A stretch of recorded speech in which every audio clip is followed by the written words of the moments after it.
Hello and welcome to part 2 of this iReal Pro tutorial. In the first part, we looked at the basic features of iReal Pro, like downloading playlists and playing backing tracks. And in this video, I'm going to start using the editor to change the chords of an existing song, as well as look at some of the export options to share our changes. Okay, so let's go back to the standard A Child is Born from the main jazz playlist. If we go to the playlist, we should be able to find it as the 10th song from the top. If not, we can also do a search in the search bar above the playlists here. So I happen to have a copy of the Real book with me here, and if I compare what's in there with what's in iReal Pro, there are some slight differences in the chords, which isn't uncommon, but I can use the editor to go in and make those changes. So to edit a song, I just have to right click on it and either select edit or duplicate. And since this is a song from a playlist and I might want to keep the original, I'm going to duplicate it, which is going to open the editor and put the number 2 after the title of the song. This way, when it saves under the new title, which I can go back and change anyway. And once we're in editing mode, we will see a menu pop up on the right side of the window and a flashing square over the first beat of the song.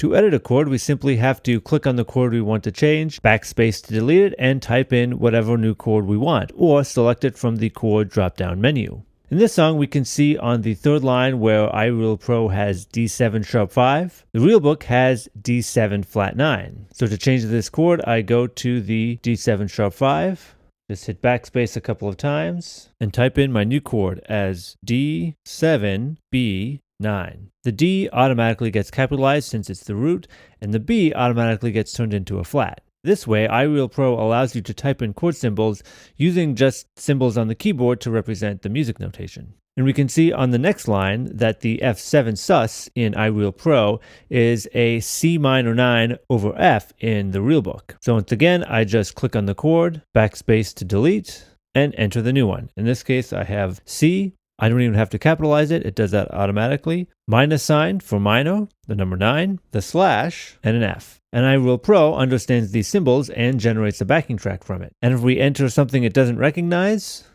it'll just show up as blue text. So if I keep looking in the second line of the B section, the last bar in iReal Pro is missing a chord that's present in the Real book. To add this chord in, I'll go and select the middle of that bar to give myself some room to type in the chord, and I simply start typing. I'll have C, which will automatically get capitalized, minus sign for minor, 7, lowercase b, which automatically gets turned into a flat, 5, slash, G, and then another lowercase b, which again gets automatically turned into a flat. And in the next line, the G flat 6 should actually be a E flat minor 6 over G flat. Again, I simply click on the chord, backspace to erase it out, and put in my new one. E, B, minus 6 slash G, B. Again, all of those symbols get interpreted as the chord and are even incorporated into the backing track. Finally, we have another F7 sus that should be a C minor 9 over F, which should now be an easy change to make. We could go in and change it manually like the other ones, or we could copy and paste from the other one above. I'm going to select the whole bar of C minor 9 over F by dragging across starting at the chord so it's highlighted in blue. I can then right click and select copy or